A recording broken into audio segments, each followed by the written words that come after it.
Bonjour à tous.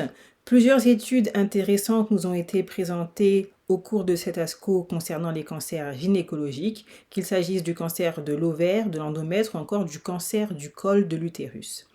Pour ce qui est du cancer de l'ovaire, une étude française chirurgicale nous a été présentée, l'étude Chrono, étude de phase 2 qui avait pour ambition de revisiter le standard thérapeutique de première ligne en questionnant le nombre de cycles optimal de chimiothérapie à proposer en première ligne chez les patientes non éligibles à une chirurgie première. Depuis plusieurs années, le standard thérapeutique propose 3 cycles de chimiothérapie par carboplatine Taxol, puis chirurgie, puis reprise d'une chimiothérapie derrière. Dans cette étude, ce standard thérapeutique a été comparé à un bras expérimental dans lequel les patientes recevaient 6 cycles de chimiothérapie avant chirurgie si elles étaient considérées comme opérables dès 3 cycles, puis reprise de la chimiothérapie après la chirurgie.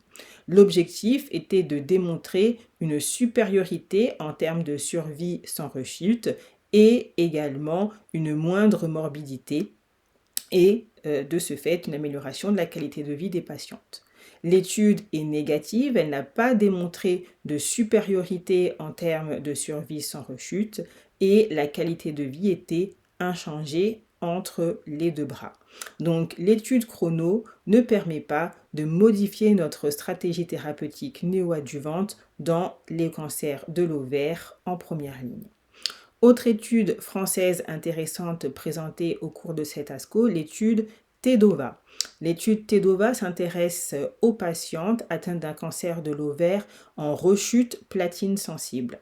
On est dans un contexte thérapeutique où les stratégies de maintenance sont quasi inexistantes. Et donc l'étude proposait de comparer 3 stratégies à des patientes en réponse complète, partielle ou même stable après réexposition à une chimiothérapie à base de carboplatine.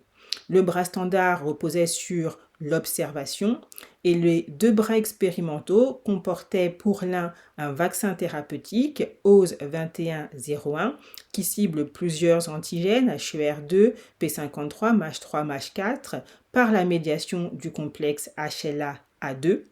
Troisième bras, association du vaccin OSE 2101 plus pembrolizumab. Toutes les patientes de cette étude présentaient un HLA-A2 positive.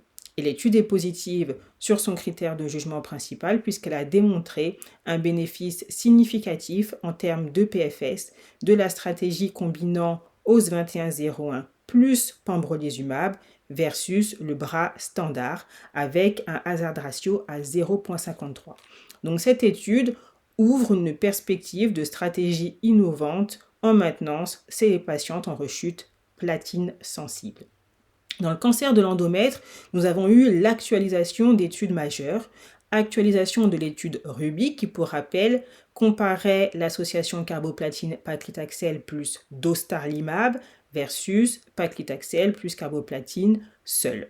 Donc, les données nous ont confirmé le bénéfice significatif en termes de survie globale dans la population en intention de traiter, mais les études nous ont également rappelé que cette stratégie permettait de drastiquement réduire les risques de décès dans la population DMMR avec un hazard ratio de l'ordre de 0,3. Ce que l'on observe sur les courbes de survie globale de la population des MMR, c'est qu'à partir de 2 ans, on a une forme de plateau. Et de ce fait, cela a permis de construire un modèle mathématique nous permettant d'extrapoler le taux de patientes que l'on pourrait potentiellement guérir avec l'immunothérapie en situation métastatique. Selon ce modèle, 54% des patientes pourraient être guéries avec le triplet carboplatine, paclitaxel, dostarlimab versus seulement 14% des patientes sans la stratégie avec dostarlimab. Autre étude actualisée, l'étude Énergie 018 qui cette fois-ci comparait carboplatine, paclitaxel, pembrolizumab versus carboplatine, paclitaxel. On nous a là encore réaffirmé le bénéfice de l'immunothérapie associée à la chimiothérapie dans la population des MMR, mais on nous a également présenté les résultats de survie globale dans la population PMMR. Et il y a un bénéfice numériquement favorable pour la stratégie avec pembrolizumab, puisque la survie globale était de l'ordre de 44 mois avec le triplet versus 35 mois avec le doublet. Et ceci, bien que plus de 81% des patientes du bras placebo aient reçu de l'immunothérapie à progression dans le cadre de l'association pembrolizumab plus lenvatinib. Donc, dans un contexte où on se pose la question de la pertinence de la proposition systématique de l'immunothérapie dans la population PMMR, eh bien, ces résultats, bien qu'exploratoires, viennent donner des arguments supplémentaires en faveur de l'immunothérapie en première ligne. Et puis enfin vient le cas du cancer du col de l'utérus en situation métastatique, où à l'heure actuelle, les stratégies, après échec de chimiothérapie à base de platine, de paclitaxel et d'immunothérapie, sont rarissimes. Eh bien, on nous a présenté deux nouveaux anticorps drogue conjugués. L'un cible la nectine 4 avec pour payload un inhibiteur de microtubuline, l'autre cible TROP2 avec pour payload l'exatécan, et tous deux nous indiquent que les taux de réponse sont satisfaisants, de 29 à 39% selon la molécule, et que le profil de toxicité peut être gérable.